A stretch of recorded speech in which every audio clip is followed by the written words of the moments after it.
England, 1847.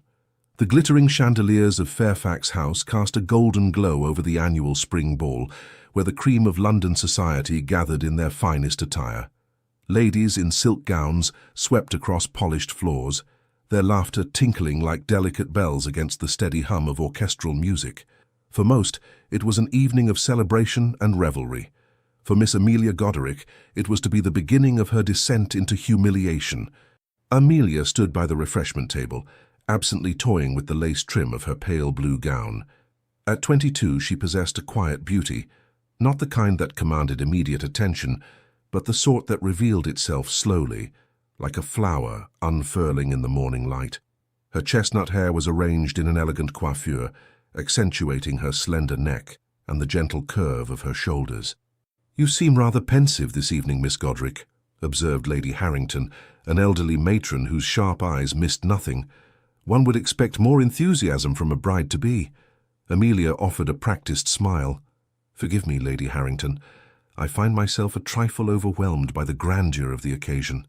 "Humph. Well, you'd best accustom yourself to such affairs. As the future Countess Fairfax, you'll be expected to host gatherings twice as lavish."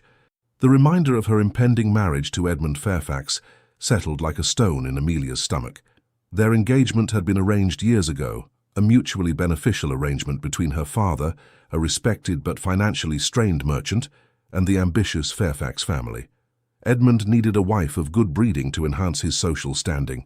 Amelia's family needed the security of a noble connection. Love had never entered the equation. "Speaking of your betrothed," Lady Harrington continued, her gaze drifting across the ballroom, "I haven't seen him for quite some time, nor your dear friend Miss Ashworth for that matter." Amelia glanced around the crowded room. Indeed, both Edmund and Viola were conspicuously absent. "Perhaps they've stepped out for some air," she suggested. "The ballroom has grown rather warm." Lady Harrington's lips pursed. "Together? How peculiar." She patted Amelia's arm with unexpected gentleness. "My dear, I've lived long enough to recognize when something is amiss. The way your fiancé looks at Miss Ashworth is not how a gentleman should regard his betrothed's closest friend." Heat rose to Amelia's cheeks. "I'm sure I don't know what you mean." "Don't you?" The elderly woman sighed. "You're a clever girl, Miss Goderic, too clever to be made a fool." With those cryptic words, Lady Harrington drifted away, leaving Amelia with a growing sense of unease. She had noticed Edmund's attentiveness to Viola over the past months, but had dismissed her concerns as mere jealousy. Viola Ashworth had been her dearest friend since childhood, beautiful, vivacious, and born into wealth that Amelia's family could only dream of. Surely she would never betray such a long-standing friendship. Yet doubt, once planted, grew like ivy, twisting around her thoughts. Amelia made her way through the crowd, nodding politely to acquaintances as she searched for either Edmund or Viola. She found neither in the ballroom nor the adjacent card-room. A footman informed her that no one had ventured onto the terrace. That left only the library and the conservatory on the ground floor. The library door was ajar, a sliver of light spilling onto the carpeted hallway. As Amelia approached, she heard voices, hushed, intimate, unmistakable. "Edmund, we cannot continue like this." Viola's voice, usually so confident, trembled with emotion. "It isn't fair to Amelia.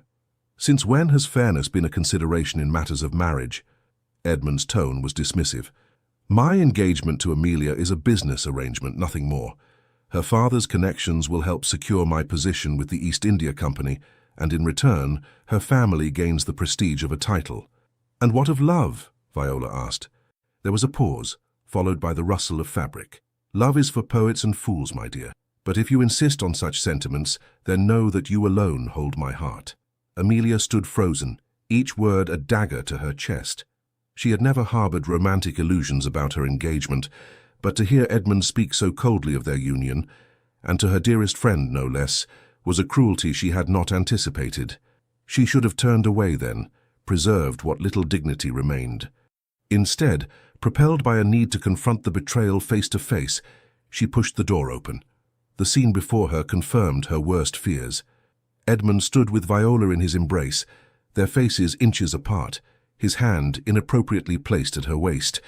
They sprang apart at Amelia's entrance, but the damage was done. "Amelia!" Viola gasped, her face pale with shock. "This isn't... We were just... Don't!" Amelia whispered, her voice surprisingly steady, despite the tempest raging within.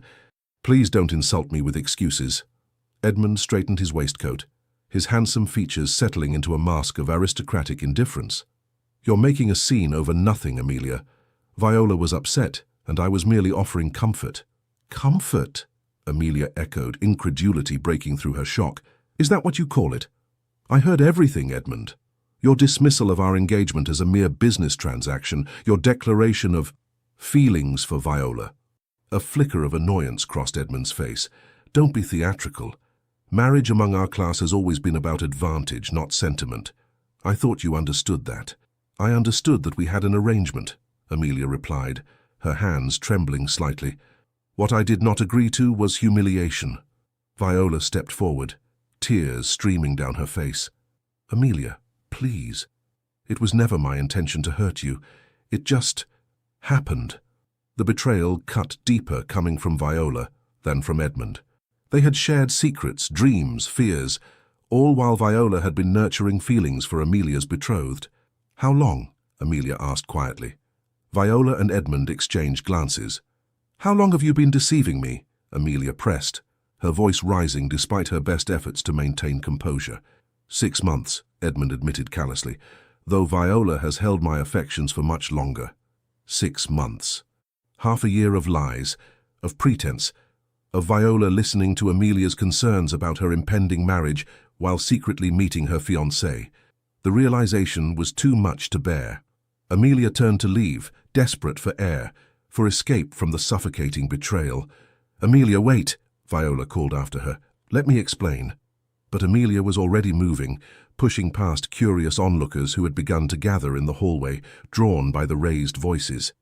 She was dimly aware of whispers, of eyes following her flight, but pride kept her spine straight and her chin high as she made her way through the ballroom. Only when she reached the relative sanctuary of the garden did she allow her composure to crack. The night air was cool against her flushed skin, the scent of roses offering little comfort as she struggled to breathe through the tightness in her chest. She had lost not only her fiancé, but also her dearest friend in one devastating moment. Worse, by morning, the scandal would be on every tongue in London. The humiliated Miss Godrich cast aside for her more beautiful, more wealthy friend. "Are you unwell, Miss Godrich?" The deep voice startled Amelia from her thoughts. She turned to find George Cavendish, the Duke of Ashford, regarding her with concern. Tall and imposing in his immaculate evening attire, the Duke was a commanding presence even in the dim light of the garden lanterns. "Your Grace," she managed, hastily wiping away a tear. "Forgive me, I didn't realize anyone else was here." "No apology needed," he replied, his voice gentler than his reputation would suggest. "These affairs can become overwhelming. I often find myself seeking refuge in gardens as well."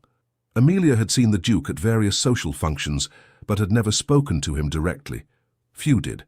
At 32, George Cavendish was one of England's wealthiest and most powerful men, and its most elusive bachelors.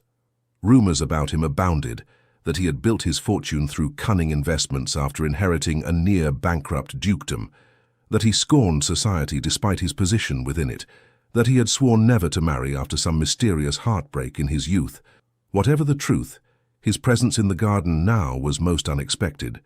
"It's more than mere social fatigue, I think," he observed, studying her face. "You seem genuinely distressed." Something in his direct gaze, free from the usual society artifice, broke through Amelia's remaining defenses. "I've just discovered that my fiancé and my dearest friend have been involved. For months," she admitted, the words spilling out before she could reconsider confiding in a near stranger. "And now I've fled the scene like a coward." To her surprise, the Duke didn't offer empty platitudes or awkward sympathy. Instead, he said, "The true cowardice lies with them, Miss Godrich. Betrayal masked as propriety is the refuge of the weak." His unexpected understanding loosened something tight within her chest. "Nevertheless, I shall be the one bearing the brunt of the scandal. By tomorrow, everyone will know that Edmund Fairfax has all but jilted me for Viola Ashworth." The Duke was silent for a moment, his expression thoughtful as he gazed over the moonlit garden. "Scandal can be redirected," he said finally. "Society's memory is short, and its attention easily diverted by a more compelling narrative.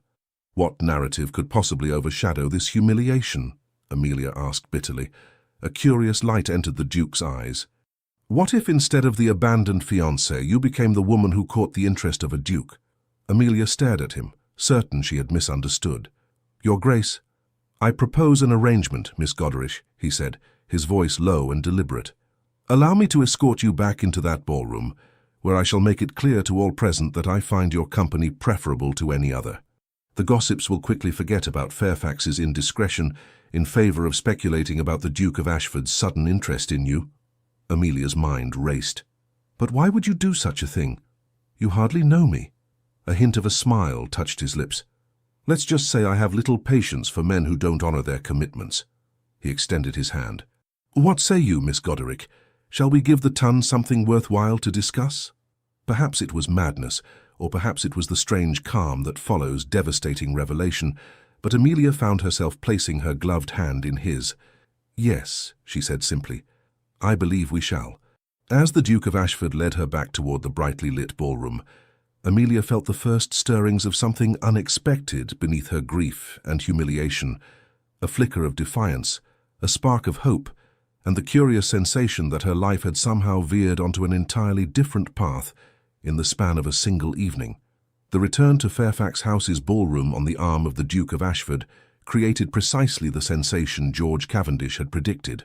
Conversations faltered, music seemed to dim, and all eyes turned to the unlikely pair as they entered through the terrace doors. Amelia felt the weight of those stares, some curious, others envious, a few openly hostile. She caught sight of her parents across the room, her mother's expression a mixture of confusion and alarm, her father appearing similarly bewildered. Nearby stood Edmund and Viola, who had evidently emerged from their hiding place in the library. Edmund's face darkened with suspicion, while Viola's complexion had gone deathly pale.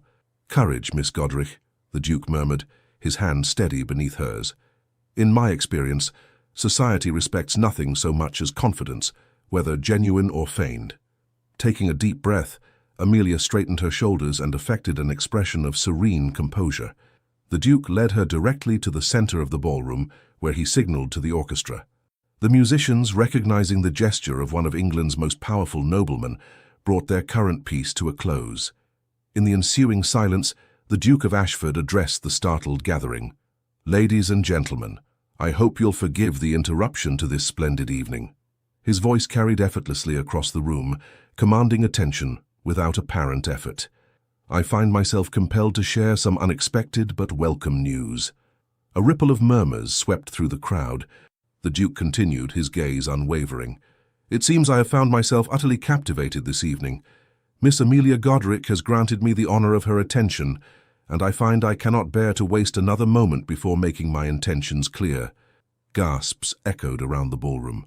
From the corner of her eye, Amelia saw Edmund take a step forward, his expression thunderous, before Lord Fairfax placed a restraining hand on his son's arm.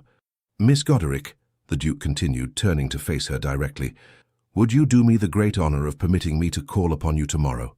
I believe we have much to discuss regarding our future acquaintance.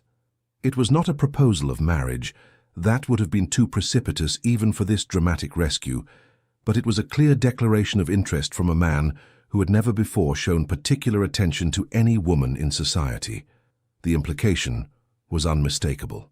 Amelia felt a curious calm settle over her. This charade, if indeed it was such, offered her an escape from humiliation. More than that, it provided a way to reclaim some measure of dignity from the evening's earlier devastation. You honor me with your interest, Your Grace, she replied, her voice steady despite the thundering of her heart. I would be delighted to receive you. A smattering of applause broke out, quickly muted by the shock still rippling through the assembly. The Duke signaled to the orchestra once more, and as the musicians struck up a waltz, he drew Amelia into his arms. Well played, he murmured as they began to move across the floor. You have a remarkable capacity for composure under duress. Necessity is a stern teacher, Your Grace, she replied quietly. For a man who reportedly avoided society whenever possible, the Duke of Ashford proved to be an accomplished dancer. He guided Amelia with effortless grace, maintaining a proper distance while still creating the impression of intimacy. I should warn you, he said, that while this evening's display will certainly divert attention from your former fiancé's indiscretion, it will place you squarely in society's scrutiny. Are you prepared for that?" Amelia considered his words carefully. "I believe that being the object of speculation regarding the Duke of Ashford's interest is preferable to being pitied as the woman scorned by Edmund Fairfax." A flicker of genuine amusement crossed his features. "Well reasoned. Though I must point out that our little performance this evening has created certain expectations. To maintain credibility, we must continue the charade for at least a short while." "How short?" Amelia asked, suddenly aware of the implications of their impromptu scheme. "Long enough to convince society that your broken engagement to Fairfax is of no consequence to you," he replied pragmatically. "A few weeks, perhaps a month, after which time we can orchestrate a natural and amicable parting of ways, with your reputation not only intact but enhanced by having captured, however briefly, the interest of a duke." It was a coldly logical proposition, yet Amelia sensed something beneath the duke's detached manner, a hint of genuine concern, perhaps, or some personal motivation he had not yet revealed. "And what do you gain from this arrangement, Your Grace?" she asked directly. His eyes, a striking shade of grey that reminded Amelia of storm clouds, assessed her with new interest. "Perceptive," he noted. "Very well. In truth, Miss Goderich, I find myself in need of a temporary shield against the matchmaking mammas of the ton. An apparent interest in you will discourage their efforts to parade their daughters before me this season." "So we use each other," Amelia summarized, finding the honesty of his admission oddly refreshing. "A mutually beneficial arrangement," he corrected, "with clearly defined parameters and a predetermined conclusion." The waltz was drawing to a close. Soon they would be separated by the social obligations of the evening, she to explain this startling development to her parents, he to maintain the appearance of a man newly smitten. "I accept your terms, Your Grace," Amelia decided, "though I confess I find it strange to enter into another arrangement so soon after discovering the hollowness of my previous one." The music ended, and the Duke stepped back, bowing formally over her hand. "The difference, Miss Goderich," he said quietly, "is that we begin with honesty between us, no false promises, no hidden agendas." As he straightened, Amelia was struck by the intensity of his gaze. For a moment, she glimpsed something behind his carefully maintained facade, a depth of feeling, perhaps even a vulnerability, at odds with his reputation as London's most aloof aristocrat. The moment passed quickly. With a slight smile that did not quite reach his eyes, the Duke said more loudly for the benefit of those nearby, "Until tomorrow, Miss Goderich. I shall call upon you at 2 o'clock. He departed with a final bow, leaving Amelia to face the immediate consequences of their scheme. She had barely taken 3 steps when her mother appeared at her side, clutching her arm with barely concealed agitation. "Amelia, what in heaven's name has transpired?" Mrs. Goderich hissed, steering her daughter toward a relatively quiet corner.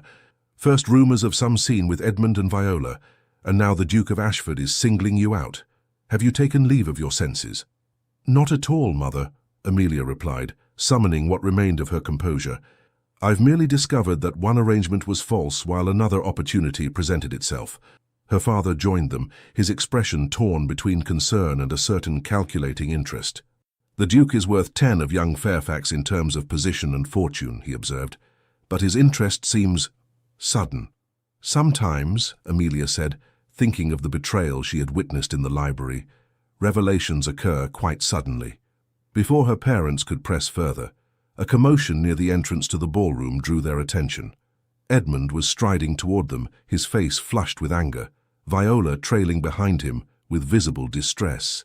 "What game are you playing at, Amelia?" Edmund demanded, his voice low but sharp. "One moment you're my fiancé, the next you're making a spectacle of yourself with Ashford." "A spectacle?" Amelia echoed, a new strength in her voice. "How interesting that you would choose that particular word, Edmund. I might apply it to a man conducting a clandestine affair with his betrothed's closest friend." Edmund blanched, glancing nervously at the onlookers gathering nearby. "Lower your voice," he hissed. "Whatever you think you saw or heard was perfectly clear," Amelia interrupted, "as was your assessment of our engagement as a mere business arrangement. I'm simply following your example by pursuing a more advantageous connection." Viola stepped forward, tears glistening in her eyes. "Amelia, please, we never meant to hurt you. It just happened." "Twice now you've said that, Viola," Amelia observed coldly. "Yet I find myself unable to believe that 6 months of deception just happened." Edmund's expression hardened. "You forget yourself, Amelia. Our engagement has not been formally dissolved. Your behavior with Ashford borders on scandalous." "No more scandalous than your behavior with Miss Ashworth," interjected a deep voice from behind Amelia. The Duke of Ashford had returned, his timing impeccable. He positioned himself at Amelia's side, a silent but unmistakable declaration of support. "This is a private matter, Ashford," Edmund said stiffly. "It doesn't concern you."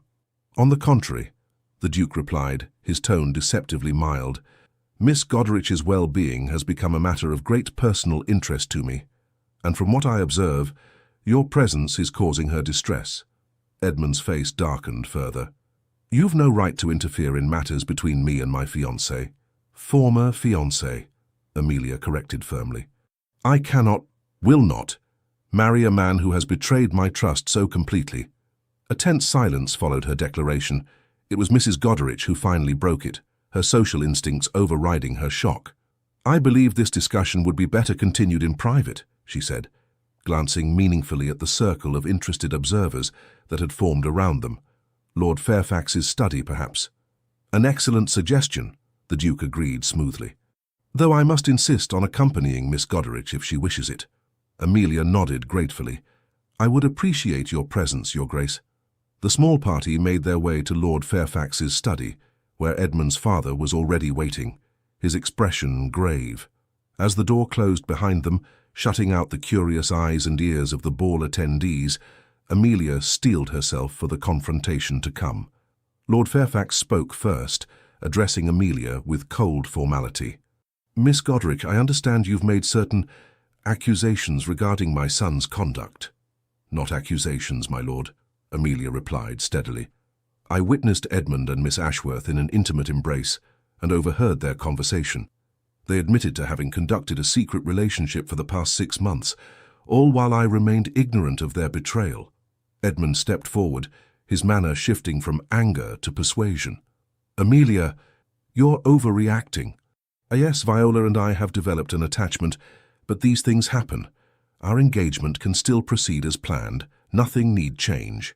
"Nothing need change?" Amelia repeated incredulously. "You expect me to marry you, knowing that your heart belongs to another, to my dearest friend, no less." "Marriage among our class is rarely about affection," Edmund replied dismissively. "You've always known that. Our family's arrangements stand to benefit us both. As my wife, you would want for nothing material, except dignity," the Duke of Ashford observed dryly, "and respect. Rather significant omissions, wouldn't you agree, Fairfax?" Edmund's jaw tightened. "Again, Ashford, this matter doesn't concern you." "It concerns me greatly," the Duke countered, "as I intend to court Miss Goderich openly, provided she is free to receive my attentions." The statement hung in the air, its implications clear. If the Fairfax family insisted on maintaining the engagement, despite Edmund's indiscretion, they would risk direct opposition from one of England's most influential peers. Lord Fairfax, a shrewd man who had built his family's fortune through careful political maneuvering, recognized the implied threat immediately. "Perhaps," he said carefully, "given these unfortunate circumstances, a dissolution of the engagement would indeed be best for all concerned." Edmund turned to his father in disbelief. "Father, the Goderich connection is vital for our interests in the East India Company." "As is remaining in the good graces of the Duke of Ashford," Lord Fairfax cut in meaningfully. "Sometimes, Edmund, one must recognize when a hand is lost and fold gracefully." Viola, who had remained silent since entering the study, suddenly spoke. "Edmund, please, this has gone too far. We've hurt Amelia deeply. The least we can do is release her from an engagement neither of us has honored in spirit." Edmund looked from his father to Viola, then finally to Amelia. Something in his expression shifted, pride giving way to a grudging recognition of defeat. "Very well," he said stiffly. "Consider our engagement terminated, Amelia. I wish you joy of your Duke." The words were spoken with a bitterness that belied any genuine goodwill. "The settlements, Mr." Goderic began, his merchant's mind turning to practical matters. "The dowry will be returned in full," Lord Fairfax stated firmly, "along with a suitable settlement for Miss Goderic in recognition of the unfortunate nature of these circumstances." Amelia's father nodded, a hint of relief crossing his features. The Goderic family had stretched their resources to provide Amelia's dowry. Its loss would have been financially devastating. "Then it appears our business is concluded," the Duke of Ashford observed. "Miss Goderic, might I suggest we return to the ballroom? I believe you promised me another dance." Amelia recognized the offer for what it was, a chance to depart with dignity, to show society that she emerged from this confrontation, not as a victim but as a woman with promising prospects. "Indeed, Your Grace," she replied, accepting his proffered arm. "I believe I did." As they moved toward the door, Viola stepped forward one last time. "Amelia," she said hesitantly, "I know I have no right to ask, but is there any possibility that someday you might forgive?" "No," Amelia interrupted, her voice quiet but firm. "Some betrayals cut too deeply for forgiveness, Viola. You were more sister than friend to me. That makes your deception all the more painful." Tears spilled down Viola's cheeks. "I understand," she whispered. "But I want you to know that I am truly sorry." Amelia studied the face of the woman who had been her closest companion since childhood. Despite everything, part of her ached at the finality of this rupture. But stronger than that ache was the certainty that some bonds once broken could never be mended. "Goodbye, Viola," she said simply, before turning away. As the Duke of Ashford escorted her back to the ballroom, Amelia felt strangely light-headed, not with grief or anger, but with an unexpected sense of liberation. The life she had resigned herself to, the future she had accepted out of duty, had been shattered. In its place lay uncertainty, but also possibility. "You handled that admirably," the Duke commented as they neared the ballroom entrance. "Few would have maintained such composure." "I've had years of practice in concealing my true feelings," Amelia replied. "A necessary skill for a woman in my position." The Duke regarded her thoughtfully. "Perhaps in our arrangement you might find opportunities to speak your mind more freely. I've little patience for dissembling, Miss Goderic, even in service of propriety." The orchestra was playing another waltz as they re-entered the ballroom. Without hesitation, the Duke led Amelia onto the dance floor, drawing her into his arms with practiced ease. "People are watching," Amelia murmured, acutely aware of the curious gazes following their every move. "Let them," he replied. "By morning, the dissolution of your engagement to Fairfax will be common knowledge. Better they also witness your apparent contentment with the change in circumstances." As they moved across the floor, Amelia studied her unexpected champion more closely. The Duke of Ashford's reputation painted him as cold, calculating and utterly devoted to business rather than pleasure. Yet his actions this evening suggested a capacity for kindness, or at least justice, that contradicted that portrayal. "May I ask you something, Your Grace?" she ventured. "George," he corrected quietly. "If we are to convince society of our attachment, you should use my given name, at least in private." "George, then," Amelia said, the familiarity feeling strange on her tongue. "Why did you intervene tonight? Truly." The Duke's expression remained impassive, but something flickered in his grey eyes. "Let's just say I recognize the particular cruelty of discovering someone is not who you believe them to be." There was a story there, Amelia sensed, perhaps the explanation for his notorious avoidance of romantic entanglements. But before she could inquire further, the music ended, and the moment passed. As the evening drew to a close, George escorted Amelia and her parents to their carriage. To maintain the appearance of their burgeoning attachment, he pressed a lingering kiss to her gloved hand before assisting her into the vehicle. "Until tomorrow, Amelia," he said, just loudly enough for nearby departing guests to overhear. "I shall count the hours." Only when the carriage door closed, shielding her from public view, did Amelia allow her carefully maintained facade to slip. Exhaustion swept over her, along with the delayed shock of the evening's events. Her engagement was broken, her closest friendship shattered, and she had somehow entered into a new arrangement with the most enigmatic man in London society. Her mother leaned forward, eyes wide with anxious excitement. "Amelia, you must tell us everything. How on earth did you capture the attention of the Duke of Ashford? And what precisely occurred with Edmund and Viola?" Amelia sighed, gathering her strength for the necessary explanations. "It's rather a long story, Mother, and I'm afraid parts of it are not particularly flattering to anyone involved." As the carriage rolled through London's darkened streets, Amelia recounted the evening's events, omitting only the pragmatic nature of her arrangement with the Duke. Let her parents believe for now that his interest was genuine. The truth was complicated enough without adding that particular revelation. By the time they reached their Mayfair townhouse, modest compared to their neighbours' grander residences, Amelia's parents had processed enough of the shocking developments to begin considering their practical implications. "The Duke's interest changes everything," her father observed, helping Amelia alight from the carriage. "Even if it leads nowhere, the connection alone will elevate our standing considerably." "Henry," Mrs. Goderich chided, "our daughter has experienced a significant upheaval this evening. Perhaps discussions of social advantage can wait until morning." Mr. Goderich had the grace to look abashed. "Of course, my dear. Forgive me, Amelia. Your mother is quite right. You should rest." Amelia kissed her father's cheek, grateful for his concern despite his mercantile instincts. "It's quite all right, Father. We shall discuss everything tomorrow after the Duke's visit." In her bedchamber, as her lady's maid helped her prepare for bed, Amelia caught sight of her reflection in the mirror. She looked different somehow, her eyes brighter, her expression more alert, as though the evening's tumultuous events had awakened something long dormant within her. For years, she had accepted her place in society's careful arrangement, had resigned herself to a marriage based on convenience rather than affection. Now, unexpectedly, she found herself free of those constraints, if only temporarily. The Duke of Ashford, George, had made it clear that their arrangement was finite, a mutual convenience that would conclude once its purpose was served. Yet as Amelia slipped beneath her bed covers, she couldn't help wondering about the man behind the austere ducal facade. What had shaped him into the solitary figure society both respected and feared?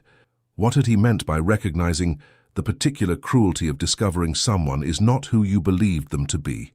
Tomorrow, when he called, perhaps she would begin to unravel the mystery of George Cavendish, Duke of Ashford. For tonight, exhaustion claimed her, drawing her into a dreamless sleep unmarked by the tears she might have expected after such a day of betrayal and revelation. The Duke of Ashford's carriage arrived at precisely 2 o'clock the following afternoon, its polished exterior and perfectly matched greys drawing appreciative glances from passers-by. Amelia, dressed in a gown of dove-grey silk that her mother had insisted befitted her new status as the object of a duke's attention, waited in the drawing-room with studied calm that belied her inner turmoil. News of her broken engagement to Edmund Fairfax and the Duke's unexpected interest had spread through London society like wildfire. 3 morning callers had already visited the Goderich residence, ostensibly to inquire after Amelia's health, but transparently eager for details of the previous night's dramatic events. "His Grace, the Duke of Ashford," announced the butler, his voice carrying a note of suppressed excitement rare for the normally impassive servant. George Cavendish entered the drawing-room with the confident ease of a man accustomed to commanding attention in any setting. Dressed in a perfectly tailored dark blue coat and buff-coloured trousers, he cut an imposing figure against the modest furnishings of the Goderich home.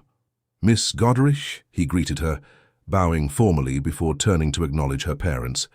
"Mr. Goderich, Mrs. Goderich, I trust I find you well this afternoon?"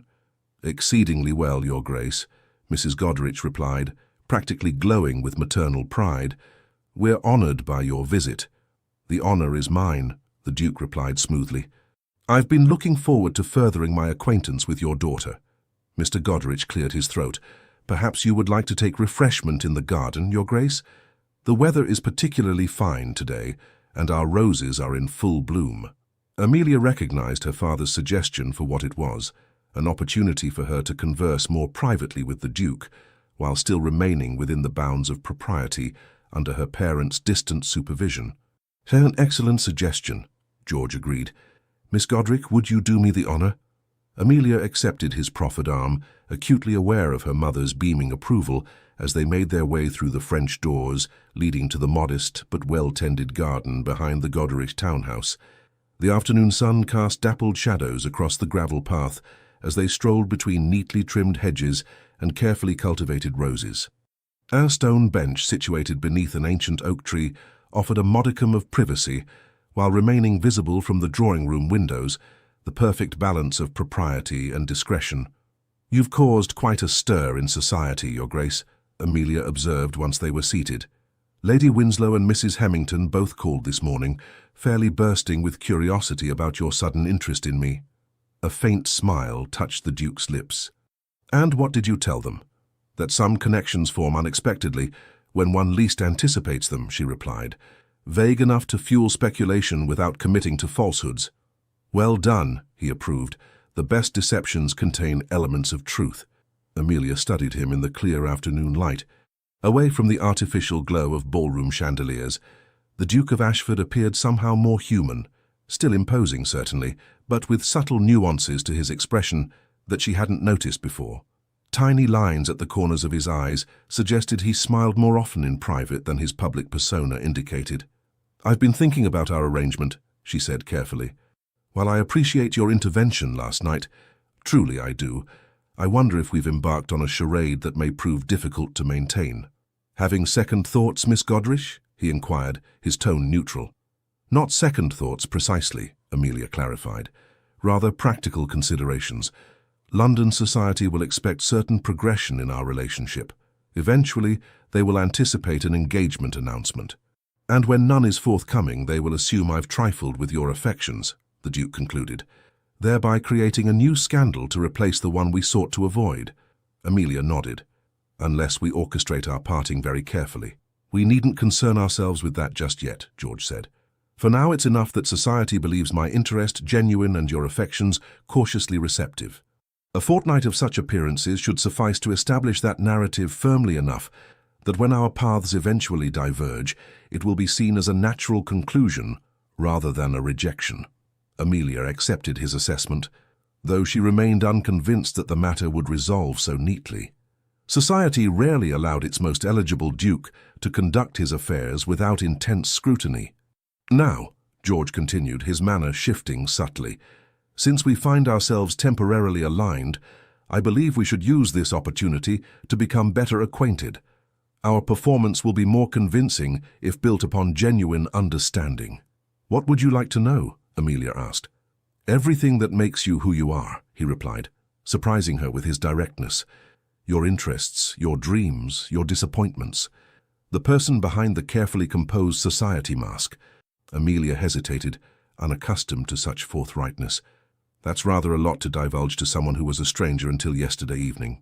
"Fair enough," George acknowledged. "Perhaps I should begin then. You may ask me anything you wish, and I shall answer truthfully." The offer was unexpected and intriguing. What did one ask a duke when granted such liberty? Amelia considered carefully before speaking. "Last night, you mentioned recognizing the particular cruelty of discovering someone is not who you believed them to be. What did you mean by that?" If the Duke was surprised by her choice of question, he didn't show it. Instead, he gazed thoughtfully at the garden, as though seeing something beyond the carefully tended roses.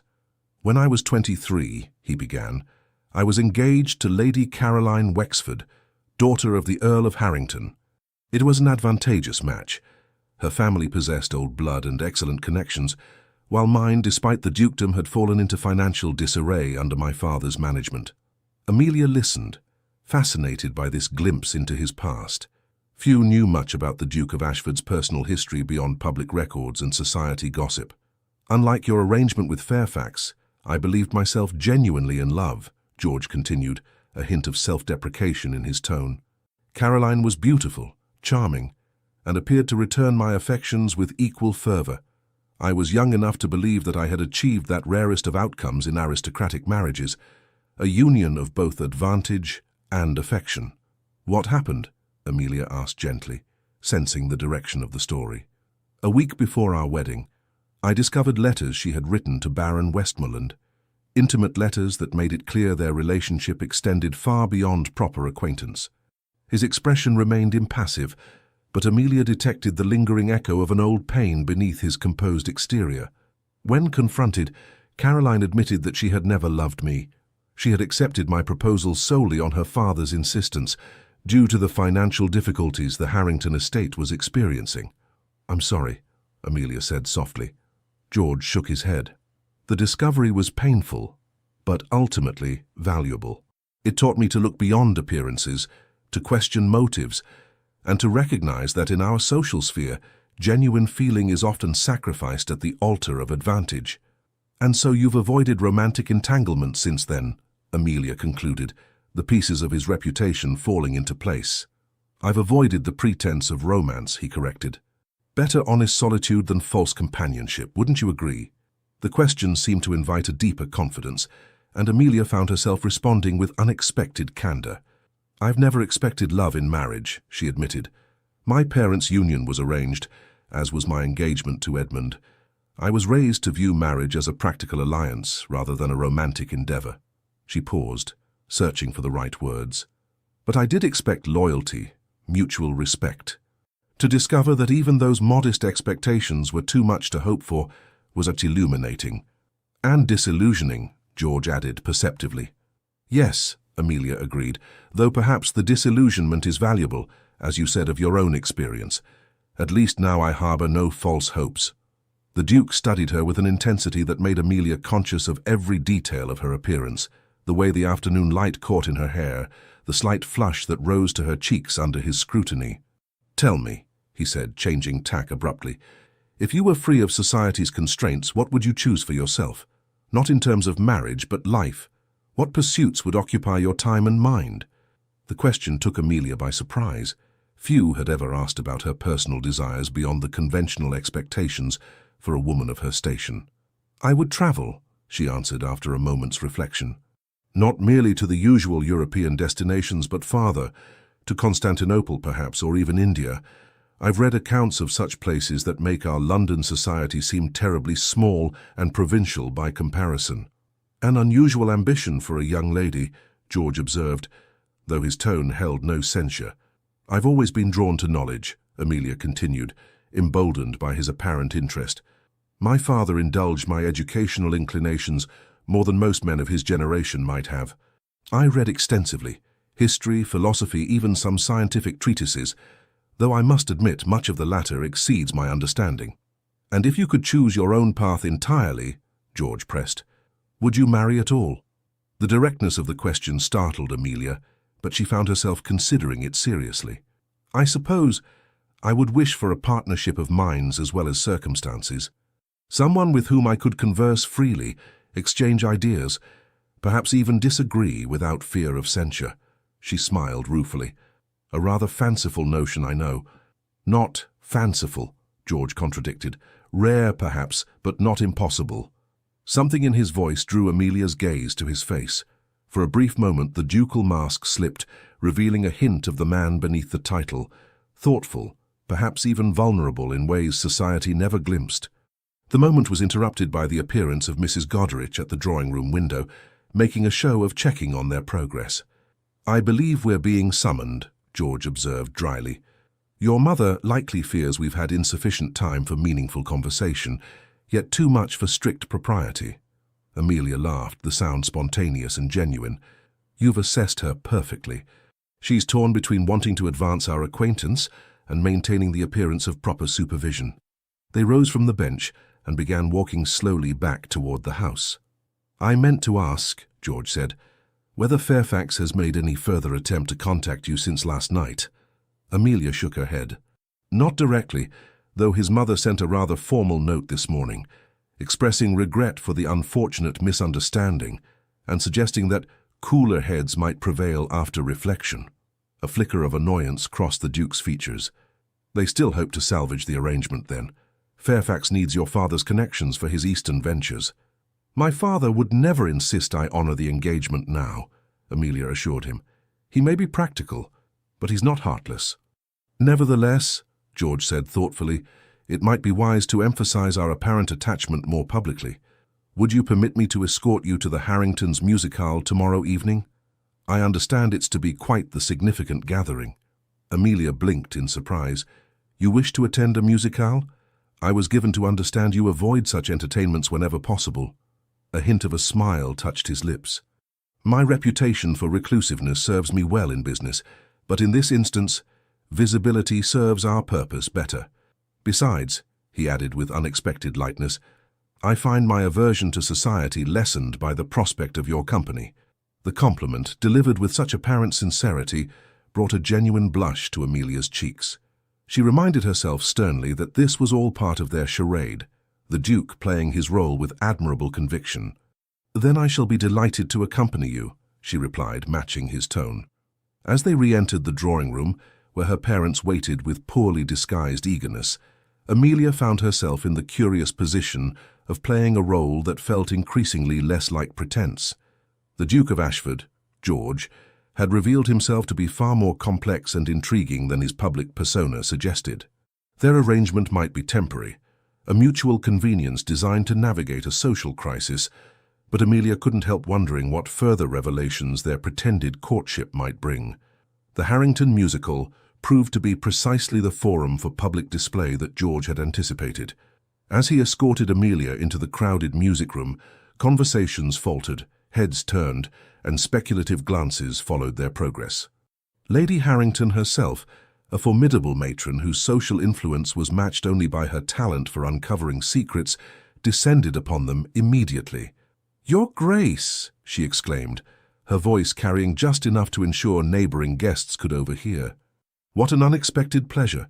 We so rarely have the honor of your presence at our humble gatherings." "I find my interests have expanded of late, Lady Harrington," George replied smoothly, his hand resting lightly at the small of Amelia's back. "Miss Goderic has been enlightening me on the virtues of musical appreciation." Lady Harrington's shrewd gaze swept over Amelia, assessing everything from the quality of her pale pink gown to the manner in which she stood beside the Duke. "Indeed," she murmured, "how fascinating that Miss Goderic has succeeded where so many others have failed." The observation, though couched as a compliment, carried a subtle barb that did not escape Amelia's notice. "Perhaps it's less a matter of success than of timing, Lady Harrington," Amelia replied with delicate emphasis. "Even the most resistant heart may find itself receptive under the right circumstances." George's hand pressed slightly more firmly against her back, a silent acknowledgement of her adroit response. Lady Harrington's eyebrows rose fractionally, before a calculating smile spread across her features. "How charmingly put, my dear. I do hope you'll both enjoy this evening's performance. We've secured Miss Evelyn Thompson for the principal recital, a remarkable young talent. But do excuse me, I see the Duchess of Marlborough has just arrived." As their hostess swept away, George guided Amelia toward seats near the front of the room, nodding acknowledgments to various acquaintances as they passed. "Well played," he murmured close to her ear. "You've given Lady Harrington precisely the fodder she needs to spread our narrative throughout London by breakfast tomorrow." "She's rather intimidating," Amelia confessed quietly. "I've always found her manner somewhat predatory." "An apt description," George agreed. "Lady Harrington feeds on information as others do on sustenance, but in this instance her appetite serves our purpose." They had just taken their seats when Amelia spotted Edmund and Viola entering the music room. Accompanied by Lord and Lady Fairfax, Edmund's gaze found hers immediately, his expression darkening as he noted her proximity to the Duke. "Your former fiancé appears less than pleased with our arrangement," George observed, following her line of sight. "He has no right to any opinion regarding my affairs," Amelia replied, though she couldn't entirely suppress a flutter of anxiety at the prospect of another confrontation. George's hand covered hers briefly. "You needn't concern yourself. Fairfax is many things, but he's not fool enough to create a scene in Lady Harrington's drawing room." The prediction proved accurate. Throughout the musical performance, a display of considerable talent by the young pianist, Edmund maintained a stony distance, though Amelia occasionally felt the weight of his gaze.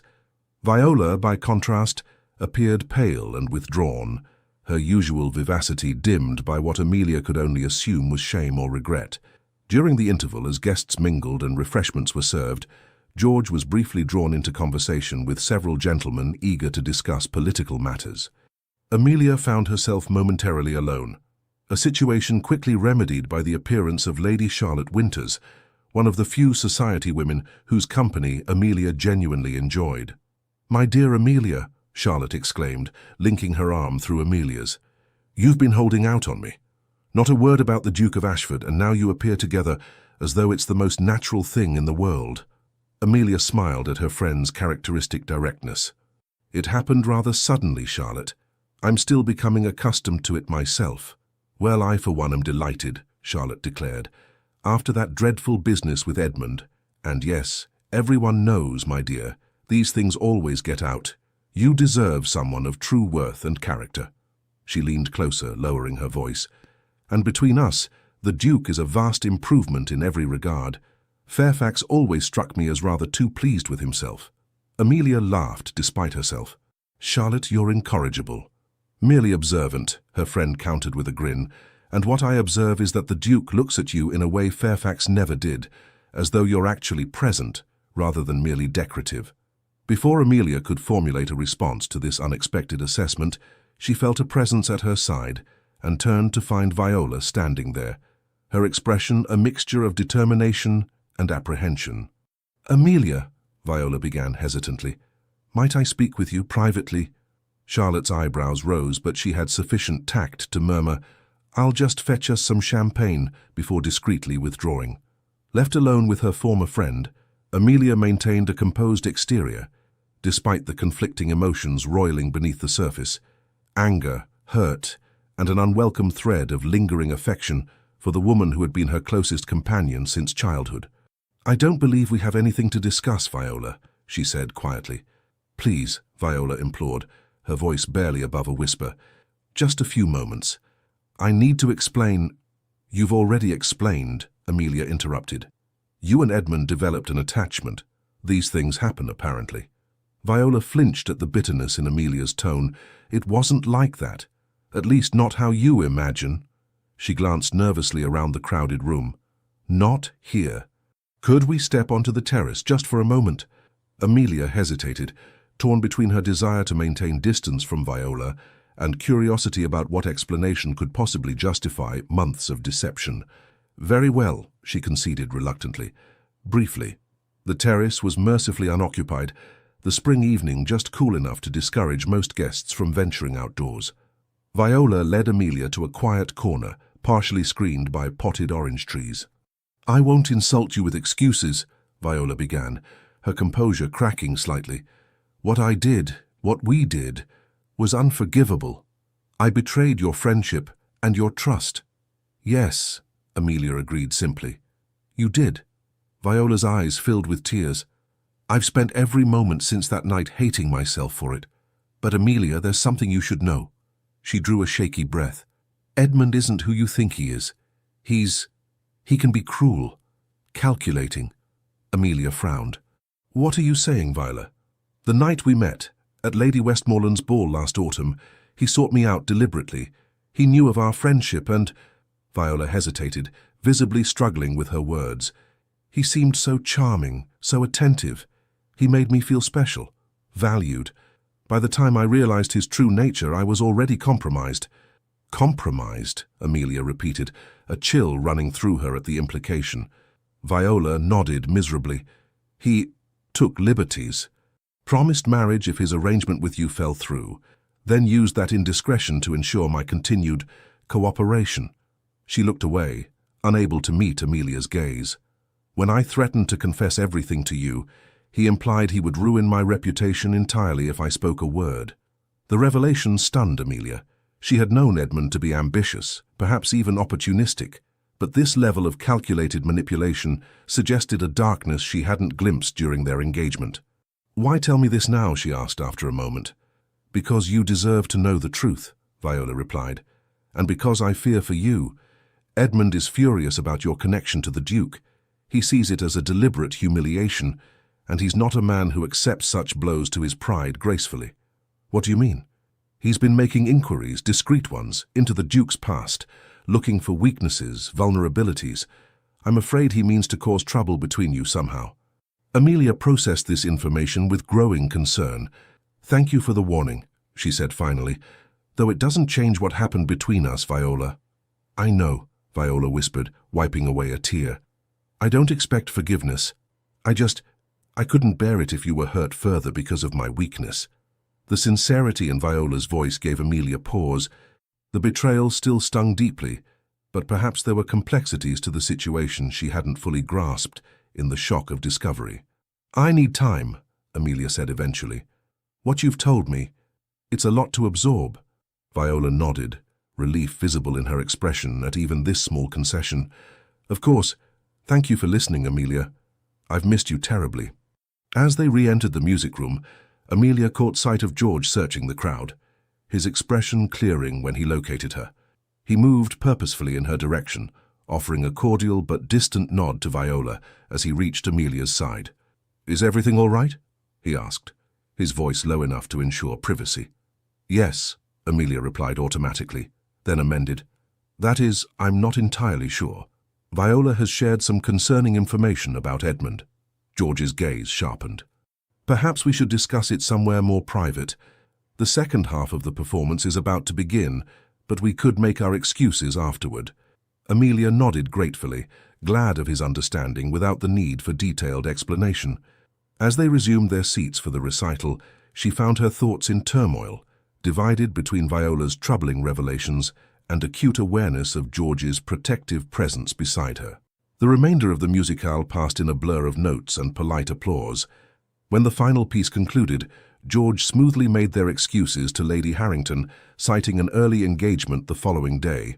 In the relative privacy of his carriage, Amelia related the substance of Viola's confession, watching George's expression grow increasingly grave as she spoke. "Do you believe her?" he asked when she had finished. Amelia considered the question carefully. "I believe she believes herself a victim of manipulation, rather than merely a willing participant in betrayal. Whether that's the complete truth, I cannot say with certainty." "The warning about Fairfax's intentions toward us, or rather, toward me, rings true," George observed. "Men like Fairfax rarely accept defeat gracefully, particularly when their pride is wounded." What could he possibly hope to accomplish? Amelia wondered. "Your position is unassailable compared to his." George's expression turned thoughtful. "Everyone has vulnerabilities, Amelia, even dukes." He glanced out the carriage window at the passing London streets. "There are aspects of my business dealings that, while entirely legal, might appear questionable if presented in a certain light. Investments in the Americas that some might consider speculative, trade arrangements with merchants of ambiguous reputation. Would such revelations damage you significantly? Materially, no. But reputation and trust are the currencies of power in our world. Fairfax cannot touch my title or fortune, but he might attempt to sow doubt about my character." George's gaze returned to Amelia, his expression softening slightly. "However, I'm more concerned about how his machinations might affect you." "Me?" Amelia asked, surprised. "I'm merely a temporary association for you, as we agreed." Something flickered in George's eyes, too quickly for Amelia to interpret, before he composed his features once more. "Nevertheless," he said, "you've become entangled in this situation largely through my intervention. I feel responsible for ensuring you emerge unscathed." The carriage slowed as it approached the Goderic residence. Before it came to a complete stop, George spoke again, his voice carrying a note of decision. "I believe we should accelerate our strategy," he said. "If Fairfax means to cause trouble, we should present him with a fait accompli before he can act." "What do you mean?" Amelia asked, a strange flutter of anticipation rising within her. "An engagement announcement," George replied, watching her carefully for her reaction. "Formal, public, and immediate. It would secure your position socially, and make any attempt by Fairfax to create scandal appear as mere jealousy." Amelia stared at him, momentarily speechless. "But our arrangement was temporary," she finally managed. "A brief association to divert attention from the broken engagement. Nothing more. The announcement need not lead to actual marriage," George clarified. "We could maintain the engagement for a suitable period, then part ways amicably, citing some irreconcilable difference of temperament or preference. By then, the Fairfax scandal would be forgotten, and you would be free to pursue a more suitable match if you wished." It was a logical proposition, presented with the same pragmatic clarity that had characterized their original arrangement. Yet Amelia couldn't help feeling a twinge of disappointment. The notion was absurd. She had entered into this charade with clear understanding of its limitations and purpose. "I see," she said carefully. "And you believe this is necessary?" "I believe it would be prudent," George replied. "But I won't proceed without your full agreement. This decision affects your future significantly, Amelia. I won't have you pressured into it. even by concerns about Fairfax's potential machinations. The carriage had stopped. Outside, the Goderic residence waited, lights glowing warmly in the evening darkness. Amelia knew her parents would be anxiously awaiting her return, eager for details of her public appearance with the Duke. "May I have until tomorrow to consider?" she asked. George nodded immediately. "Of course. I'll call in the afternoon if that's convenient." "Thank you," Amelia said, grateful for his understanding. "For everything, really. You've been remarkably kind through all of this." "Kindness has little to do with it," George replied, though his tone lacked conviction. "Merely a mutual advantage, as we agreed." As he handed her down from the carriage and bid her good night with a formal bow, Amelia couldn't help wondering if that statement was as much a reminder to himself as it was to her. For her own part, she was finding it increasingly difficult to maintain the emotional distance their arrangement supposedly required. In her bedchamber that night, as her lady's maid brushed out her hair, Amelia contemplated the Duke's proposal. A formal engagement would indeed provide protection against whatever scheme Edmund might be contemplating. It would also elevate her standing in society to heights her family had never imagined possible. Yet there was risk as well. The longer their pretense continued, the more difficult extricating herself would become, not merely socially but personally. Already Amelia was conscious of a growing attachment to George Cavendish that extended beyond their pragmatic alliance. His intelligence, his unexpected moments of vulnerability, even his sardonic observations about society, all had begun to form a picture of a man far more complex and compelling than the cold, distant Duke of reputation. "A penny for your thoughts, miss," her maid ventured, breaking into Amelia's reflections. Amelia smiled faintly at the young woman's reflection in the mirror. "I'm afraid they're worth considerably less than that, Rose. Just the usual feminine preoccupations." Rose's knowing smile suggested she attributed Amelia's distraction to romantic considerations rather than strategic ones. "If you don't mind my saying so, miss, His Grace seems quite taken with you. Mrs. Collins says the whole servants' hall at Ashford House is buzzing with it. The Duke's never shown such interest in any lady before." "Servants' gossip is notoriously unreliable," Amelia replied lightly, though she couldn't help a spark of curiosity. "Mrs. Collins is your cousin in the Duke's household?" "Yes, miss. Second laundry maid. Says the Duke's been different these past days, asking about flower arrangements for the drawing rooms, having the conservatory at Ashford House especially tended." Rose lowered her voice conspiratorially. "And Mrs. Collins says he's ordered a complete refurbishment of the Duchess's suite, untouched since his mother's passing, that was." Amelia's pulse quickened at this information. Such preparations suggested a level of commitment beyond their temporary arrangement, unless, of course, it was merely part of George's thorough approach to their charade. "I'm sure His Grace has many reasons for updating his residences," she said carefully, "none of which necessarily relate to me." Rose looked unconvinced, but knew better than to contradict her mistress directly. "As you say, miss. Will there be anything else this evening?" "No, thank you, Rose. That will be all." Left alone, Amelia moved to the window, gazing out at the night sky barely visible beyond London's glow. Her thoughts remained fixed on the Duke of Ashford, on George, and the curious path that had led them to this juncture. Whatever his true intentions, whatever game Edmund might be playing, Amelia recognized that she stood at a crossroads. The decision she made tomorrow would shape not only her immediate future, but potentially the course of her entire life. For the first time since her disastrous discovery at the Fairfax ball, Amelia found herself contemplating possibilities beyond the narrow confines of duty and expectation. If nothing else, her association with the Duke of Ashford had awakened her to the realization that she deserved more than a marriage of mere convenience, that perhaps, despite the lessons of her upbringing, she might dare to hope for something closer to happiness.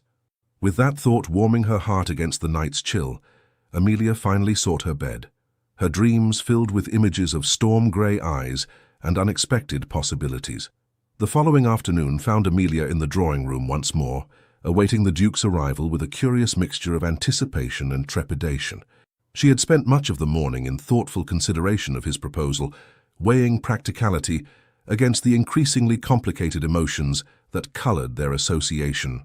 "His Grace, the Duke of Ashford," announced the butler, and Amelia rose to greet George as he entered. Today he wore a coat of deep forest green that complemented his dark hair and emphasized the unusual grey of his eyes.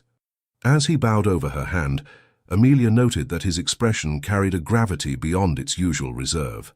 "I trust you're well, Miss Goderic?" he inquired formally, aware of the butler's lingering presence. "Quite well, thank you, Your Grace," she replied. "Would you care to walk in the garden again? The afternoon is particularly fine." George nodded, offering his arm with practiced ease. "I would be delighted." Only when they had reached the relative privacy of the garden bench did his manner relax slightly. "You look troubled, Amelia. Have you been distressed by our discussion last night?" "Not distressed," she corrected gently. "Thoughtful. Your proposal presents both advantages and complications." "I'm eager to hear your assessment of both," George said, his attention focused entirely on her, a quality Amelia had come to appreciate in their conversations. Unlike many men of her acquaintance, the Duke listened as though her opinions genuinely mattered. "The advantages are clear," she began. "A formal engagement would indeed secure my social position and likely neutralize whatever scheme Edmund might be contemplating.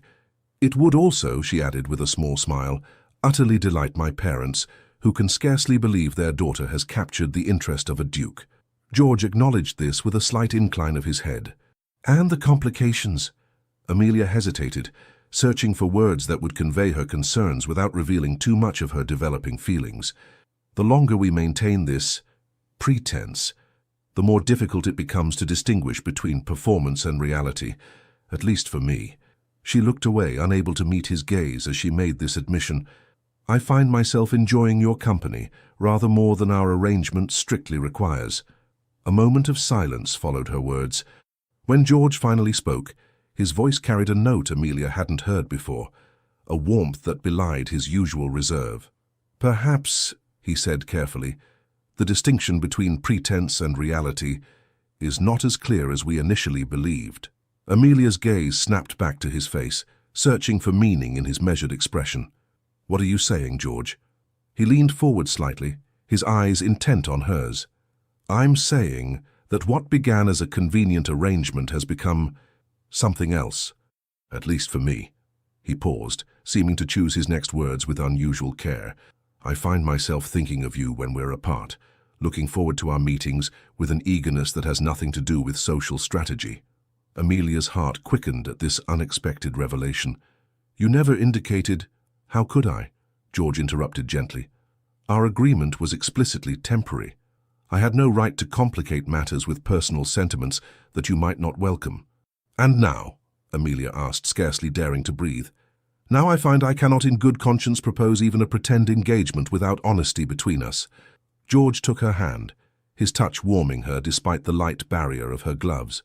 "The engagement I propose need not be temporary, Amelia, not if you could consider a more permanent arrangement." The words hung in the air between them, momentous and transformative. Amelia studied his face, searching for any sign of insincerity or calculation, finding instead an vulnerability that touched her deeply. "Are you asking me to marry you, George?" "Truly?" "Yes," he replied simply. "Though I recognize the suddenness of this may require time for consideration, I don't expect an immediate—" "Yes," Amelia interrupted, the certainty in her heart outpacing caution. "Yes, I will marry you." For the first time since they'd met, genuine surprise registered on George's features, followed by a smile that transformed his entire countenance. "You're certain? This is not merely acceptance of a convenient solution?" Amelia shook her head, her own smile blossoming in response to his. "In the span of a few days, you've shown me more consideration, more genuine interest in my thoughts and feelings than Edmund did in years of our engagement. You've revealed yourself to be a man of principle beneath your ducal reserve. And," she added with newfound boldness, "I find myself thinking of you when we're apart as well." George's smile deepened, reaching his eyes in a way that made Amelia's heart flutter strangely in her chest. "Then it seems we've both been caught in our own charade." Amelia laughed softly. "Perhaps there was less pretense than either of us realized."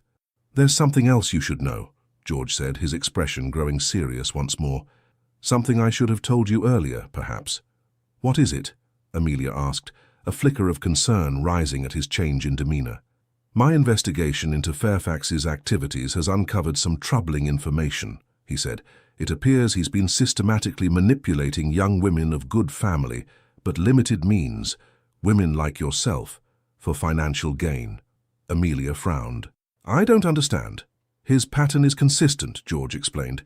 He identifies families with useful business connections but precarious finances, courts their daughters with promises of advantageous marriages, then extracts financial concessions from the fathers under the guise of joint ventures before manufacturing reasons to break the engagements. But he didn't break our engagement, Amelia pointed out. I discovered his betrayal and ended it myself. Yes, and that disrupted his usual method, George agreed. Your discovery of his affair with Viola forced his hand before he had fully leveraged your father's East India connections. It's why he's particularly angry about losing you, not from any genuine attachment, but because his scheme was interrupted. A cold realization settled over Amelia. And Viola, was she aware of this pattern? George hesitated. I believe her story contains elements of truth. Fairfax likely did pursue her deliberately, but not merely for pleasure. She was useful to him, a way to maintain appearances while he continued his scheme with you. How many others? Amelia asked quietly. 3 that I've confirmed, George replied, all within the past 5 years. Each followed the same pattern, a lengthy engagement, business entanglements with the father, then a scandal or conflict that allowed Fairfax to withdraw while keeping whatever financial advantage he had gained. Amelia shook her head, struggling to reconcile this calculating predator with the man she had been prepared to marry. I was such a fool. No, George contradicted firmly. You were trusting, as you had every right to be. The deception is his shame, not yours. Something occurred to Amelia suddenly. Is this why you intervened that night at the ball? Did you already suspect Edmund's true nature? I had suspicions, George admitted. Rumors had reached me about Fairfax's previous engagements, but I had no concrete evidence until I witnessed your discovery of his betrayal. Your distress in the garden moved me, certainly, but I also recognized an opportunity to expose his pattern of behavior. So our arrangement served multiple purposes, Amelia observed, trying to determine how she felt about this revelation. George reached for her hand again, his expression earnest. Initially, yes. But Amelia, you must believe that my growing feelings for you were entirely unexpected and genuine. I entered into our arrangement with strategic intentions, but I remain in it now because I cannot imagine my life without you in it. The sincerity in his voice dispelled any doubts that might have formed. Amelia squeezed his hand gently. I believe you, George, and I'm grateful for your honesty, even if the timing is somewhat belated. A rueful smile touched his lips. I've spent years cultivating emotional distance, learning to trust, to speak openly of feelings. These are skills I'm only beginning to rediscover.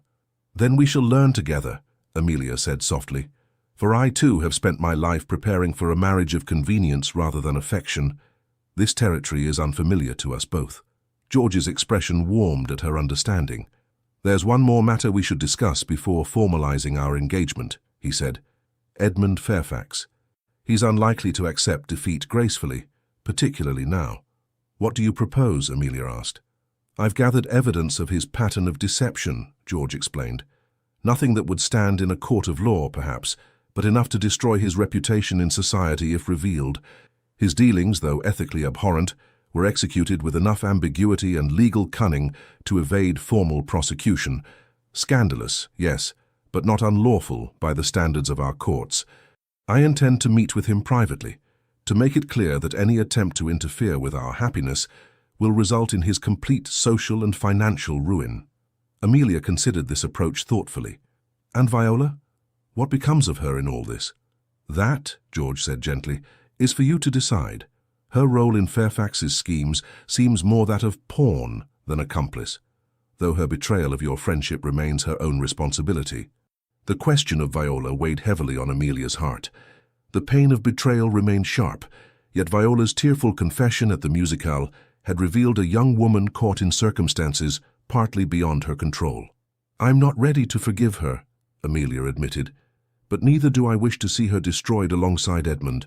Perhaps in time we might find some measure of reconciliation. George nodded. A compassionate perspective, and one that speaks to your character. He hesitated briefly before continuing. "There's one final matter I should address before we proceed further." "Yes," Amelia prompted when he paused. "As my Duchess, you would have considerable freedom to pursue your interests, including that desire to travel you mentioned. My business affairs often take me to distant ports. There's no reason you couldn't accompany me." His expression grew intent. "I want you to understand that I don't seek a conventional aristocratic marriage, where the Duchess merely presides over social functions, while the Duke pursues his separate life.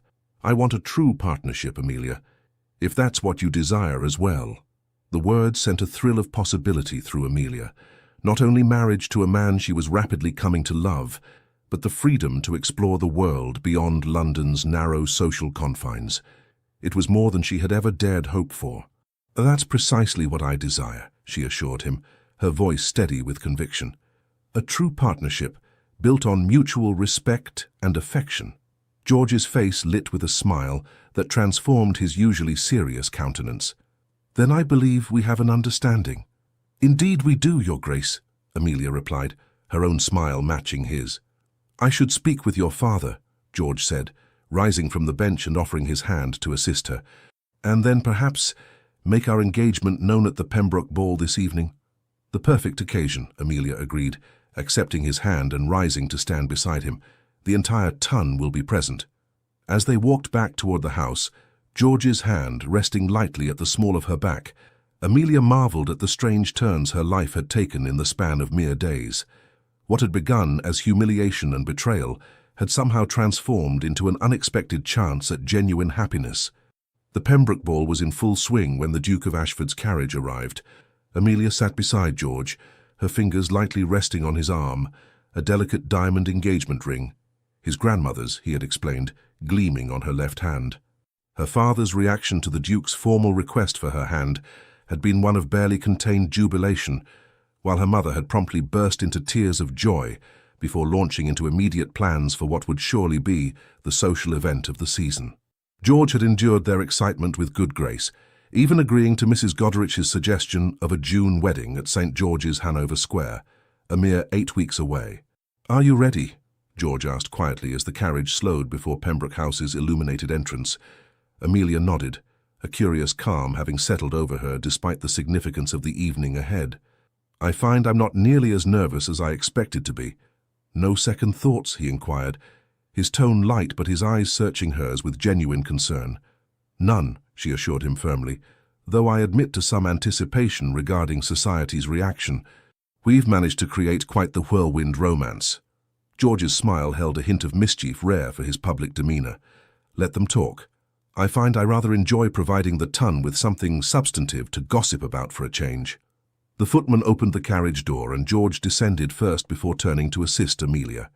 As her hand settled in his, he leaned closer. "Remember," he murmured, "no matter what occurs this evening, we face it together." The words warmed Amelia as they ascended the steps to Pembroke House. The butler announced them with particular emphasis. His Grace, the Duke of Ashford, and Miss Amelia Goderic, causing an immediate ripple of attention through the crowded ballroom. Lady Pembroke hastened to greet them, her sharp eyes immediately noting the ring on Amelia's finger.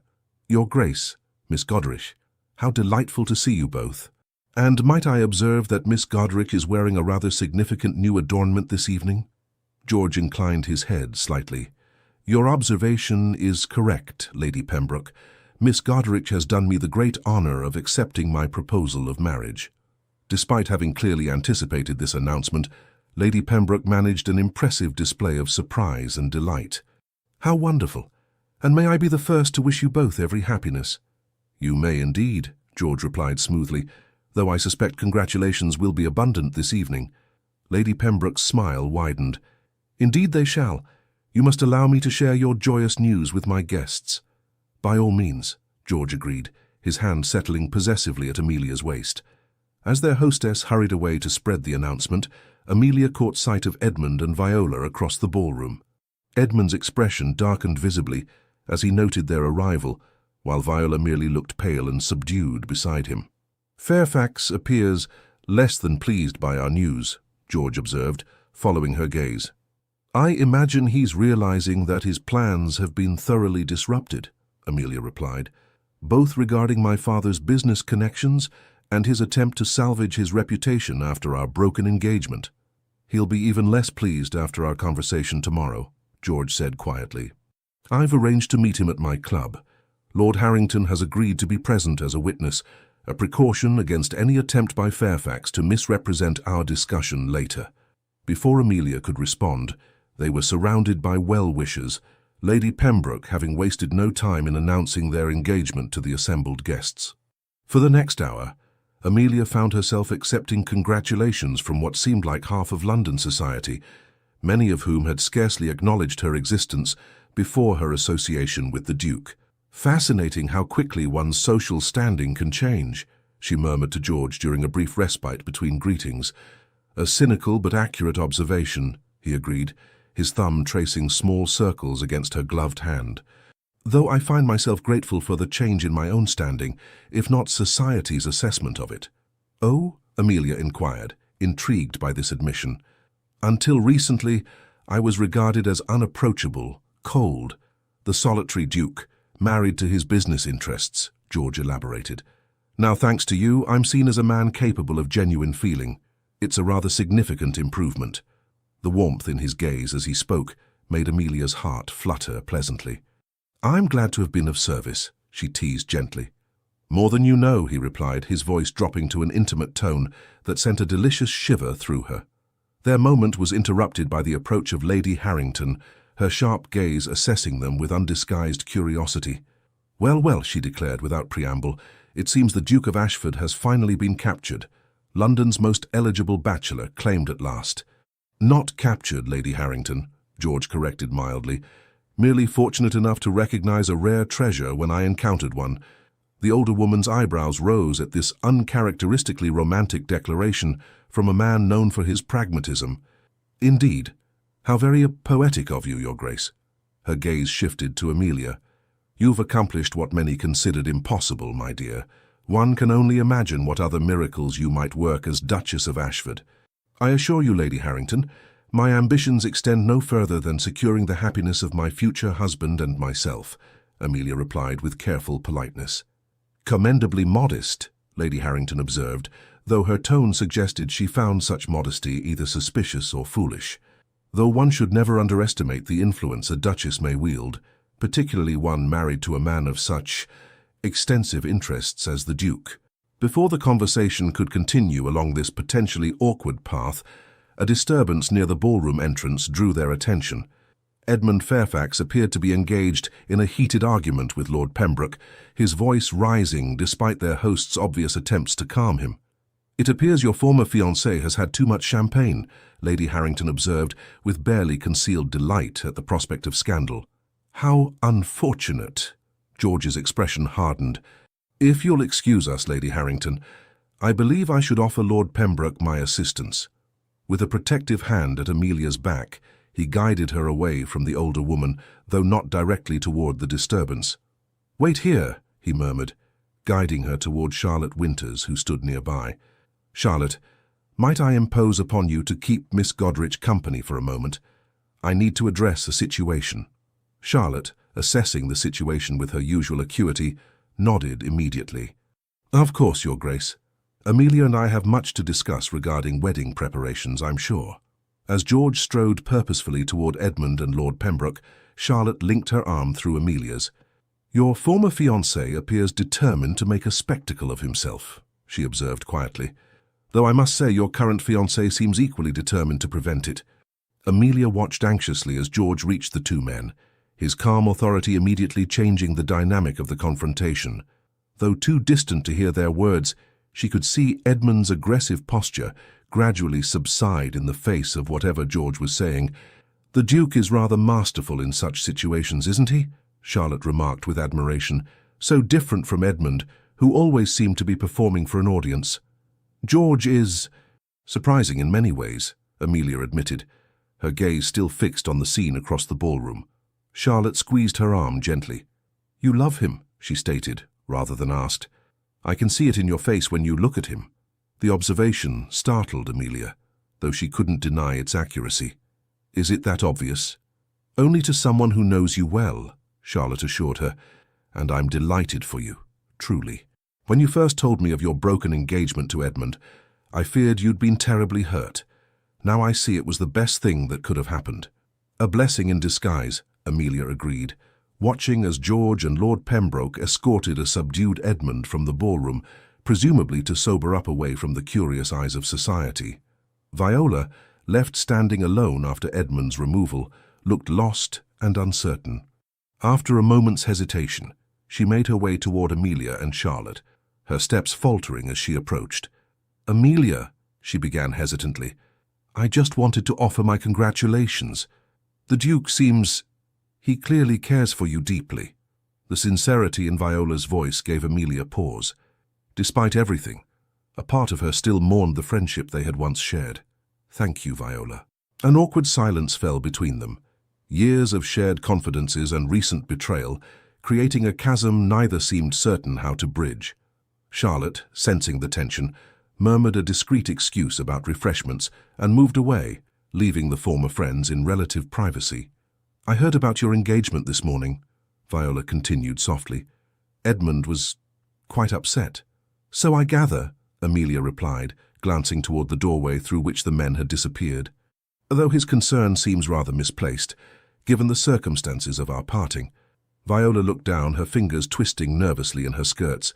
He's not well, Amelia. Since your broken engagement, he's been drinking heavily, making wild accusations. His father is deeply concerned." "I'm sorry to hear that," Amelia said, and found she meant it despite everything. "But his well-being is no longer my responsibility." "No," Viola agreed quickly. "Of course not. She hesitated, then continued in a rush. "I wanted to thank you for not revealing the full extent of what happened. Many in your position would have ensured we were both thoroughly ruined in society." Amelia studied the face that had once been as familiar to her as her own. "Despite everything, Viola, I wouldn't wish such a fate on you, on either of you." Relief flickered across Viola's features. "You're more generous than we deserve." She paused, seeming to gather her courage before adding, "Is there any possibility, do you think, that someday we might, not as before, certainly, but perhaps—" "I don't know," Amelia answered honestly. "The wound is still too fresh to consider what healing might eventually look like." Viola nodded, accepting this assessment without protest. "I understand, but I want you to know that I am truly happy for you, Amelia. The Duke is a fortunate man, and from the way he looks at you, I believe he knows it." Before Amelia could respond, George reappeared at her side, his expression composed, but with a hint of tension around his eyes. "Fairfax has been persuaded to return home," he informed her quietly. "Lord Pembroke's carriage is conveying him as we speak." Viola cursed uncertainly. "If you'll excuse me, Your Grace, Amelia, I should find Lady Fairfax." As she retreated, George turned to Amelia with concern. "Are you all right? I'm sorry you had to witness that scene." "I'm fine," Amelia assured him. "What happened?" George guided her toward a relatively quiet corner of the ballroom. "Fairfax had clearly been drinking before he arrived. When he heard the announcement of our engagement, he became agitated. He was making some rather wild accusations when Lord Pembroke intercepted him." "What sort of accusations?" Amelia asked, a chill of apprehension running through her. "Nothing of consequence," George replied dismissively, though something in his expression suggested otherwise. "The ravings of a man whose pride has been wounded."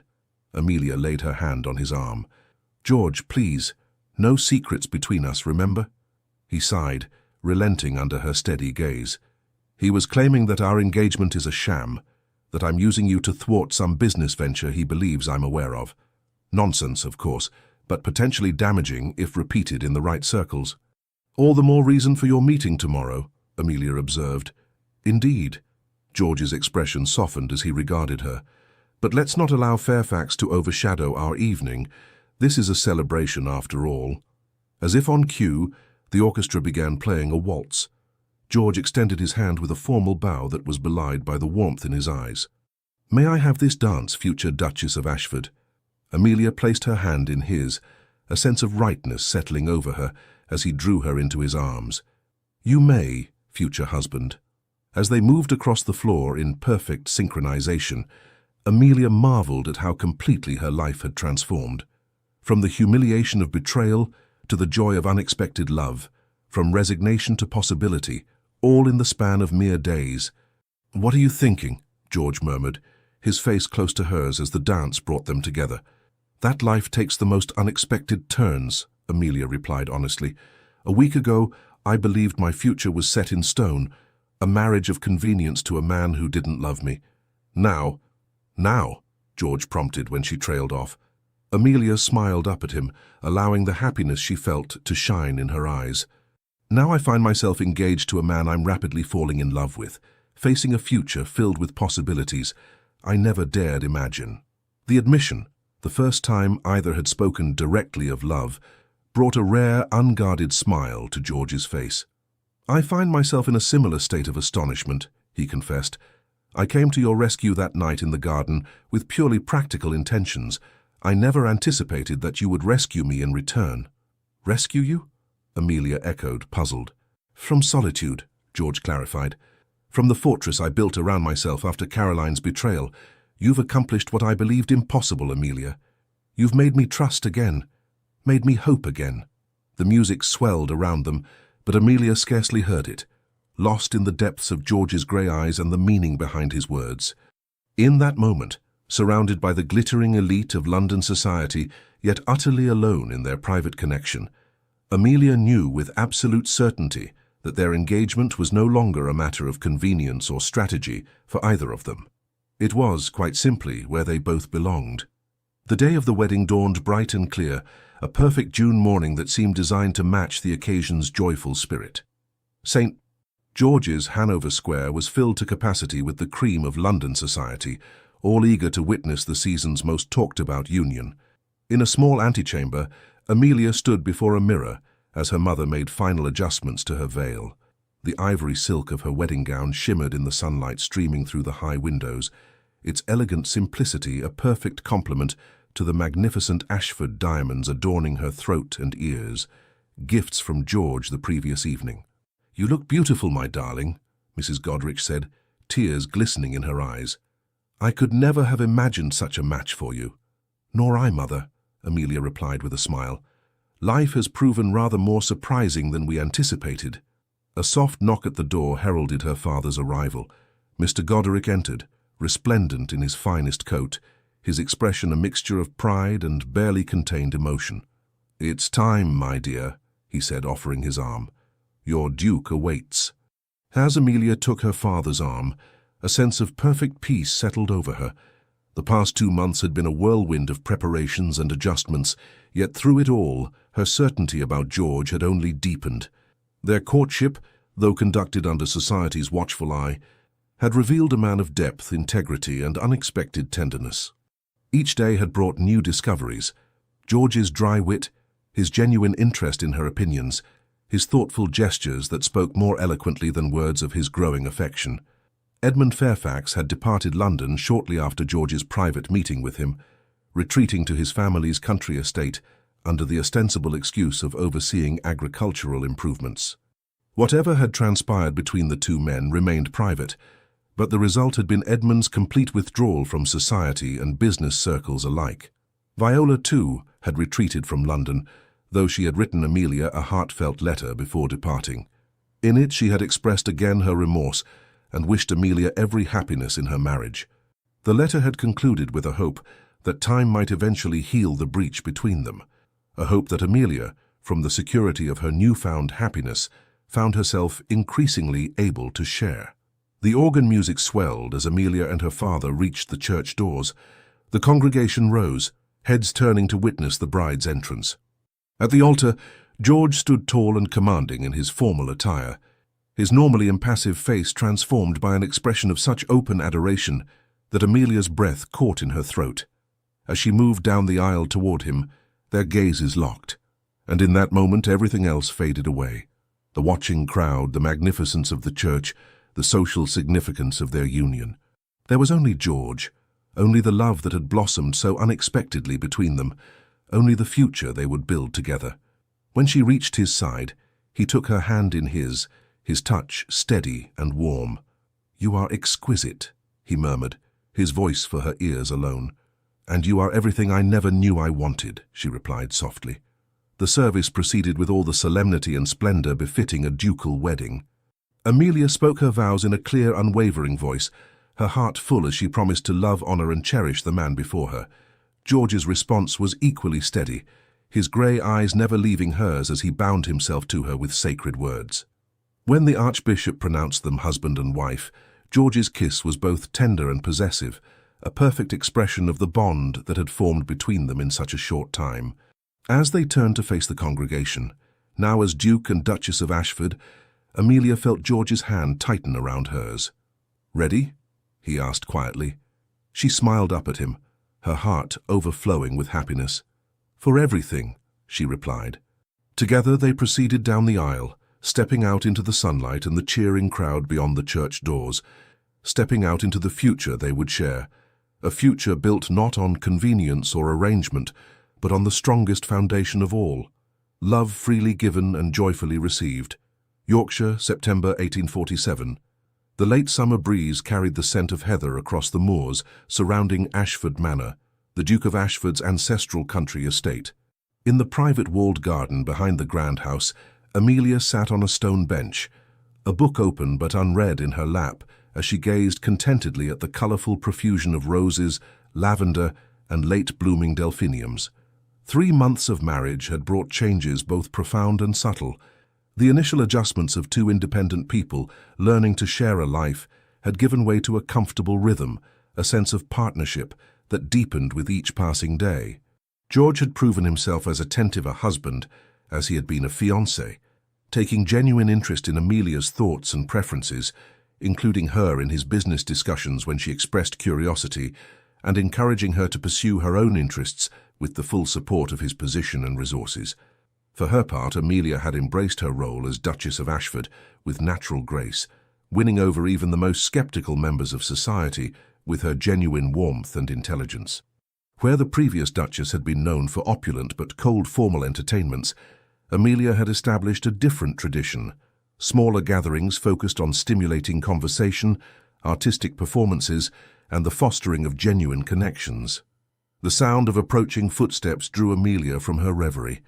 She looked up to see George striding across the garden toward her, his formal attire discarded in favor of riding clothes, his usually perfectly arranged hair slightly tousled by the wind. "There you are," he said, his face lighting with pleasure at the sight of her. "I've been looking for you." Amelia smiled, setting aside her book as he joined her on the bench. "Have you enjoyed your ride?" "Immensely," George replied, taking her hand in his. "Though I find I'm increasingly reluctant to be parted from you, even for a few hours."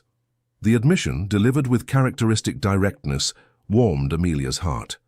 Their courtship might have begun as a pragmatic arrangement, but their marriage had blossomed into something neither had anticipated, a deep abiding love that grew stronger with each passing day. "I have news," George continued, his expression a curious mixture of excitement and hesitation. "A letter arrived from Liverpool while I was out. The trading vessel I invested in has returned from the Americas with exceptional profits." "That's wonderful," Amelia said, though she sensed there was more to his announcement. "I'll need to travel to Liverpool next week to oversee the final arrangements," George explained. "I expect to be away for at least a fortnight." "I see," Amelia replied, trying to mask her disappointment at the prospect of their first significant separation since their wedding. George's fingers tightened around hers. "I was hoping," he said carefully, "that you might consider accompanying me." Amelia's head lifted in surprise. "To Liverpool?" "And perhaps beyond," George added, a smile spreading across his features. "The captain speaks highly of Boston. With winter still months away, the crossing would be relatively comfortable. We could return before Christmas, having seen at least a small portion of the wider world you've expressed such interest in exploring." Joy bubbled up within Amelia at this unexpected proposal. "You want to take me to America?" "I want to show you everything," George replied simply. "Every place I've ever traveled, every wonder I've witnessed, and I want to discover new sights alongside you." He brushed a strand of hair from her face, his touch gentle. "What do you say, Duchess? Shall we begin our adventures together?" In that moment, looking into the eyes of the man who had transformed her life in ways she could never have imagined, Amelia felt a profound sense of gratitude for the strange twist of fate that had led her from betrayal to true love. "Yes," she said, leaning forward to press her lips to his in a kiss that spoke of both contentment in their present happiness and anticipation of all that was yet to come. "Let's begin." George drew her closer, deepening the kiss with a passion that still surprised and delighted her. When they finally parted, his expression held a tenderness reserved only for her. "I love you, Amelia Cavendish," he murmured against her lips. "More than I ever believed possible." "And I love you," she replied, her heart full to overflowing. "My unexpected Duke." As the afternoon sun cast long shadows across the garden, Duke and Duchess remained hand in hand on the stone bench, discussing plans and possibilities, sharing dreams and desires. Two people who had found in each other not merely an advantageous match, but a true meeting of hearts and minds. From the betrayal of a false fiancé had come the greatest blessing of Amelia's life, a love born of honesty, nurtured by respect, and destined to last a lifetime. The end. Dear listener, if this story found its way to you today, perhaps it wasn't by chance. Life, like Amelia's journey, often surprises us when we least expect it. What seems like heartbreak, a betrayal, a disappointment, a painful ending, can quietly become the beginning of something more truthful, more meaningful. No matter your age, no matter how many chapters have already been written in your life, there is always room for a new one, lighter, wiser, and filled with genuine love. Just as Amelia found her strength after sorrow, you too carry a light within you that cannot be dimmed. Your wisdom, your scars, your hopes, they are all part of your beauty. And even if some days feel heavier than others, never forget, you are worthy of respect, of tenderness, of love that sees you completely. You have not been left behind. You are exactly where you need to be to bloom again. May tonight bring you deep rest and peace of heart. May you feel courage for the days ahead, and may you sleep knowing that you are held, seen, and quietly protected by something greater. With heartfelt gratitude, Legends of the Fall Team. Thank you for staying with us until the end of this story. If Amelia's journey moved your heart, from betrayal to unexpected love, we invite you to like, comment, and subscribe to our channel. Your support from the bottom of our hearts motivates us to keep telling stories full of love, redemption, courage, and hope. At the end of this video, another story suggestion from our channel will appear. Click it and let yourself be surprised by more emotional stories just like this one. With love, Legends of the Fall Team.